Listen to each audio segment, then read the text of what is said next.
Na planado yung drug-related killings tsaka binabayaran daw yung mga police to do that. I've always thought that that's the reality. Kaya nga mariin kong ino-oppose yung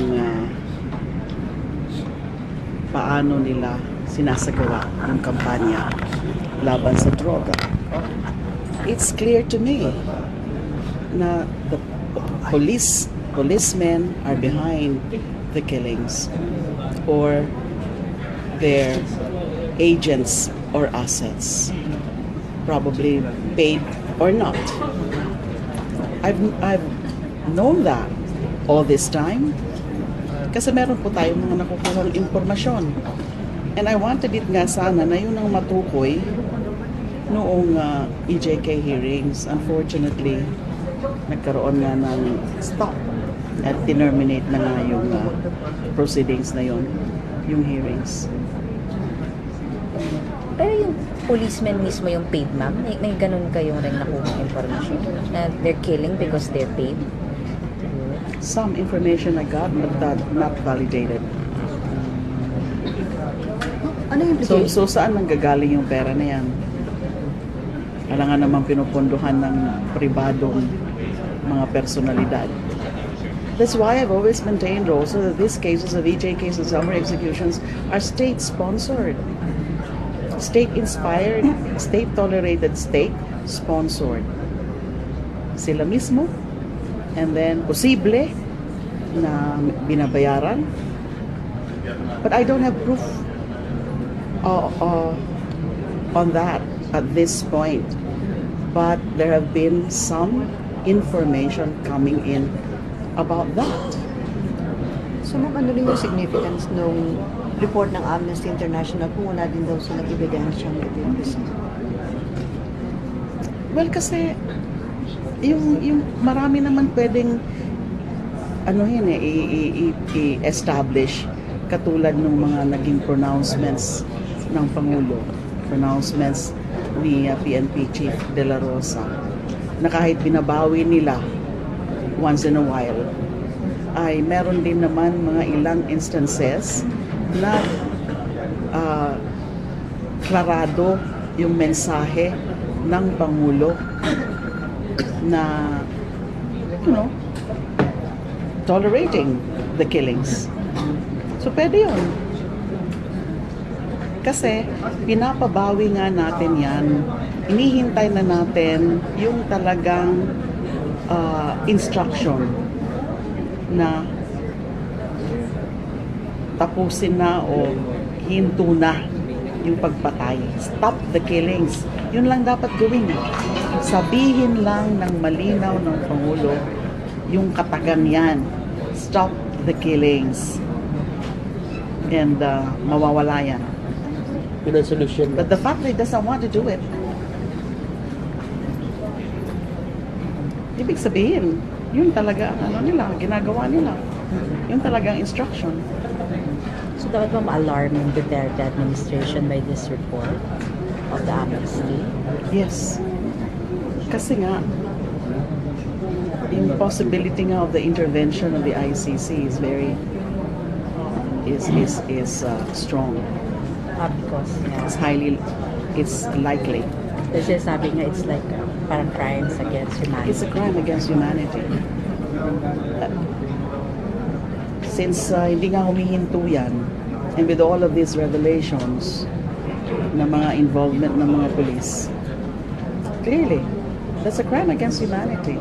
Because it's a systematic and deliberate attack on a civilian population. Civilian population here refers to the suspected drug offenders. Paano kung pwede pong magamit yung AI report sa ICC? Pwede yan, mga supporting materials, mga reference materials. But of course, I'm building a case. oo, Baka. kailangan muna talaga ng official investigation by the ICC Special Prosecutor. That's under the Rome Statute. But they've been monitoring it already. Although wala pa yung pinaka-official nila, intervention. With all of this, yung mga nangyayari ngayon, hindi, nakakabahala na naman na nai-involve ang military. To me, that would be the same dog with a different color. So pareho rin, mga pulis din, without reorienting them, without really instilling in them the values and the principles of human rights, respect for the rule of law, pareho rin. So magpapatuloy pa rin yung killings kung sakaling sundalo po yung gamitin sa Oh yes. Oh yes. Yes. Kasi yan ang gusto. So iba lang ang mag-i-implement. And then in the first place, it's not supposed to be part of the mandate of the AFP. It's like it's like the exercise of the calling out emergency powers under the Constitution. Pero kailangan malinaw na ang purpose is to suppress lawlessness or lawless violence. Patunayan mo na yan. Do we really have a state of lawlessness? O dahil may lawlessness ngayon dahil sa patayan? So, pwedeng ma-question yun, ma'am. Yes, Basta, I should say so. Mas, yung your action lang nag-resurface si Mang Kao, meron pa ba siyang pwede? Bakit May may silbi silbi pa ba pa siya? nung Di ba hinahanap mo ng time? Oo. May Oo, silbi pa ba siya? nakatakas pa yan. Oo, di ba? Finally, bakit lumantad siya ngayon? Ma'am, may nasa-sense ka ba na posibleng gamitin si Colonel Mangao against you? That's not at all an impossibility. So, At the rate that this administration is doing anything and everything within its powers para lang ipatupad yung gusto ng Pangulo na siraan ako talaga. And I'm prepared always for the worst now. Alam ko naman na hindi pa tapos yan eh. so may info ka, ma'am, na yun ang intention. I would not know. Sa inyo ko lang nga na nabalitaan yan na nag-resurface. Saan siya nag-surrender? Yung bato daw. Kay General Bato. So ano na naman ang game plan may ng message. mga kampon ni Satanas? Oh my God. Ma'am, Huwag siya magpagamit. So that's your Kasi siya yung message. may kasalanan sa batas. Siya yung may kasalanan sa batas kasi tumakas siya sa official custody ng NBI. Now, meron na naman may pakana dyan para lang uli gamitin siya dahil nga yung mga una nilang plano, puro naman mga palpak. Yung, baka nga. I don't know. I really don't know. Alamin muna natin ano yung rason kung bakit siya nag-surrender. Yan, at saka tanungin siya, saan siya nagtago? Fugitive siya, saan siya nagtago? Hindi basta-basta na lang, nag-fugitive ka, and then you resurface, and then quiet ka, hindi mo sasabihin sa taong bayan kung saan ka nanggaling. Dapat kasama yan, siguro may batas dapat, no? Yung Tell all pag after. nagre-resurface ang isang fugitive. To tell all. Ma'am, di ba ginawa na rin ni Senator King? No comment. Pumunta ka dun eh. No comment. Okay. Alamin muna natin, ano yan? Ano na naman yan? Tunay ba talaga yan? O for show yan? Ano yan? Anong drama na naman yan? Alas na naman ba nila yan? Hindi, whatever it is, whether or not, ganun nga. Ano ko na lang yan, sanay na ako. Okay. Thank you, ma'am. Thank you. Thank you, ma'am. Sunod ng pagsuspinde ng PNP sa kanilang mga operasyon kontra droga, walang naitalang namatay na drug suspect sa buong magdamag sa Metro Manila. Para sa CHR o sa Commission on Human Rights, ang pagsuspinde ng PNP sa kanilang anti-drug operations ay pag-ako raw ng kapabayaan at pang-abuso sa kampanya kontra droga ng administrasyon. Live mula sa Quezon City, may report si Ivan Mayrina. Ivan? Yes, Jessica, itong internal cleansing nga daw ang bibigyan prioridad ngayon ng pambansang pulisya kasunod ng suspension ng Oplan Tukhang. Pero isa pa raw sa kailangan sagutin ng pulisya sa ngayon ay ang tanong kung tunay nga bang nagiging matagumpay ang tinatawag na all-out war ng gobyerno kontra sa droga. Tahimik ang nagdamag-damag sa Metro Manila kasunod ng pagsuspindi sa Oplan Tukhang at mga operasyon kontra droga ng PNP. Tanungin natin mga sarili natin bakit. Dahil ang covered lang ng instruction ng Chief PNP dapat yung PNP. Bakit parang pati yung mga vigilante sumunod? Na wala sila napatay, walang riding in tandem, walang pinasok sa mga shanties.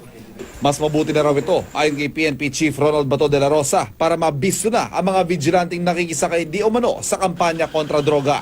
Nag-declare na ako na stop our anti-drug operations. Meron pa rin namamatay na gano'n. Di madali na silang habulin, madali silang ma-identify dahil sino pang gumagawa niyan. Sa Caloocan City na may pinakamaraming deaths under investigation, binuwag ng lahat ng mga station anti-illegal drug unit o SAID. Na-observe din natin na wala tayong death under investigation simula nung na-declare ng ating mahal na Pangulo at ating Chief PNP. Himahimayin namin kung anong mga possible na suspects or any personalities or groups na pwedeng responsible dito mga DUI. Kung tahimik sa Metro Manila sa San Mateo Rizal, isang drug suspect ang napatay. Ayon sa pulisya, bigla raw pinaputukan ng suspect na si Tamano Hani Kasan ang kanilang sasakyan kaya napilitang gumanti ang mga pulis. Paglilinaw ng pulisya, wala silang operasyon sa lugar kung saan nangyari ang pamamaril. Ang pagsuspindi sa Oplan Tukhang at mga anti-drug operation ng PNP, ipinag-utos si Pangulong Duterte matapos madawit ang ilang pulis sa issue ng pagdukot at pagpatay sa Koreanong negosyanteng si Ji Ik-ju. Kasabay nito ang pagbuwag din sa anti-illegal drugs group ng PNP. Kaya ang Philippine Drug Enforcement Agency o PDEA muna ang mga ngasiwa sa mga anti-drug operation. Pero may agam-agam si NCRPO Chief Oscar Albayalde. Nakita naman siguro natin na magiging problema lang naman dito is yung mga street level pushers. Kasi yung PDEA are focused dun sa mga high value targets. Okay. No? So dun lang siguro medyo mapapabayaan ng konti, dun sa street level pushers. Pabor naman ng Commission on Human Rights sa OCHR sa pagsuspindi sa Oplan Tukhang. It in effect is an acknowledgement that there are lapses and there are abuses. And we of course call for accountability for the deaths thus far resulting from Oplan Double Barrel and Tokhang. Ayon naman kay Senadora Risa Ontiveros, sana'y matuturaw ang gobyerno sa pagkakadawit ng ilang pulis sa issue ng Tokhang for ransom. Sana ay kunin itong wake-up call, matutunan ang mga mapapait na leksyon ng Project Tokhang at mag-adopt ng isang mas komprehensibo, mas enlightened at di hamak na mas epektibong approach na may mabigat na pagpapahalaga sa public health response sa drugs problem. Samantala, naglabas ang Temporary Protection Order o TPO at writ of amparo ang Korte Suprema laban sa mga pulis na nireklamo ng pang-aabuso sa Oplan Tokhang, Agosto ng isang taon sa Barangay Payata sa Quezon City. Kabilang sa mga nireklamo si PNP Chief de la Rosa. Sa inilabas sa TPO ng Korte Suprema, bawal lumapit ang mga nireklamo ng hanggang 1 kilometro mula sa tirahan at pinagtatrabahuhan ng mga nagpetisyon. Sumbong kasi sa korte ng mga nagpetisyon, tinatakot daw ng mga pulis sa mga residente para raw manahimik. Kaugnay ng operasyong ikinasawi ng 4 na suspect sa droga at ikinasugat ng isa. Inutusan na ng Korte Suprema ang Court of Appeals na agad i-raffle at dinggin ang naturang kaso. Sa ngayon, naabot daw sa mahigit 500 kaso ng pagkamatay na may kaugnayan sa war against drugs ang pamahalaan ang hawak ng CHR. Jessica, kausap natin kanina ang hepe ng Quezon City Police District at kanyang sinabi na itong suspension ng Oplan Tokhang ay temporary lamang. Patuloy silang magmamanman sa mga drug personalities, hindi sila mag-ooperate pero oras sa i-lift itong suspension ay ready to pounce daw sila. Ika nga sa mga drug personalities na patuloy nilang imomonitor. Jessica. So Ivan, positive development para sa CHR, itong pagsuspinde sa Tokhang o itong Oplan Double Barrel o war against drugs. Yes, Jessica, matagal na namang vocal ang Commission on Human Rights, lalo na dun sa mga tanong na itong mga nangyayaring patayan, yung mga nanlalaban, are in fact extrajudicial killings na kailangang imbestigahan at kailangan may mapanagot. Jessica, ang stance kasi ng Commission on Human Rights dito, basta may namatay na drug suspect, drug personality, at ang sinasabi ng police ay ito ay nanlaban, kailangan daw it is something that the court should decide kung appropriate nga ba yung ginamit na puwersa ng pulisya para mapatay itong drug suspect. Iyan ang kanilang pinaninindigan. Kaya itong suspension ng Tokhang na ito, ng Oplan Tokhang na ito at mga anti-drug operations ay isang magandang pagkakataon daw to assess ika nga if the police is doing this right. Liwanagin lang natin na, Ivan, no, before we proceed to further discussions, dalawang klase nung pagpatay na nakikita natin this past months. No? Yung ginagawa ng pulis o yung tawagin na nating legal PNP operations at meron din yung DUI in terminology Yes. ng PNP o EJK sa iba. No?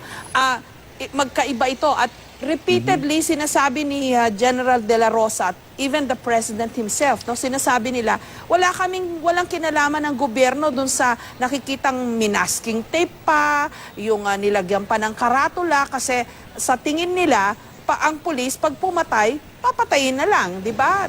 Hindi na nila, they will not go to the extent na bibili pa sila ng duct tape o ng masking tape, ititape pa yung pinatay at lalagyan pa ng karatula. So, in other words, hindi raw yan gawa ng mga pulis. Curiously, nung nasuspend itong Tokhang, wala na rin kaso ng DUI o EJK. Anong tingin ng CHR dito, Ivan? Yes, Jessica, ito nga ay yung coincidence. Parang mahirap siyang i-ignore, ano? Na ang nabanggit nga nitong si Senator Lacson, ang order ay sa pulisya. Pero bakit pati yung mga sinasabing mga vigilante o yung mga sinasabi ng mga pulis na baka naman sila nagpapatayan, yung mga, among the drug gangs, the drug groups, sila nagpapatayan, bakit pati yun ay tumigil? Ayan nga, Jessica, ang kailangan daw mapagtuunan ng pansin ngayon ay maimbestigahan niya mga yan at may mapanagot. Dahil as of this date, Jessica, almost 7,000 deaths according to the CHR. Official count ng pulisya ay 2,000 plus deaths na related dito sa kanilang mga anti-drug operations, but not a single case filed in court against a police officer dito sa mga kaso ng may mga namamatay na drug personalities. Kaya yan daw ay dapat talagang pagtuunan ng pansin. Otherwise, magpapatuloy itong tinatawag nilang culture of impunity o yung walang nananagot at talaga napaka-brazen na mga nangyayaring pagpatay. Kaya tuloy medyo nagkakaroon tayo ng hindi magandang imahe sa international community. Pero ang CHR ba, nagsasagawa ba ng sarili nitong investigasyon sa EJKs o DUIs, Ivan? Kasi ang nakikita ko lang, naririnig ko lang from CHR ay yung pagtuligsa nila dito sa nangyayaring mga patayan. Pero we haven't been updated kung may sarili bang investigasyon ng CHR sa EJK o DUI.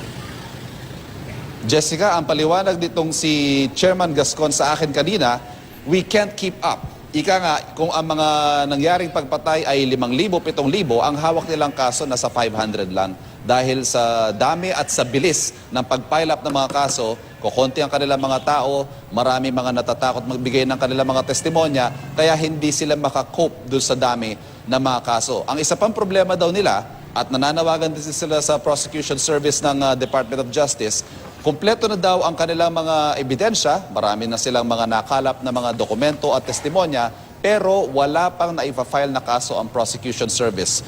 For whatever reason, nagiging mabagal daw ang mga pagsasampa ng mga kasong yan, which is also a source of frustration para sa CHR, Jessica. Maraming salamat.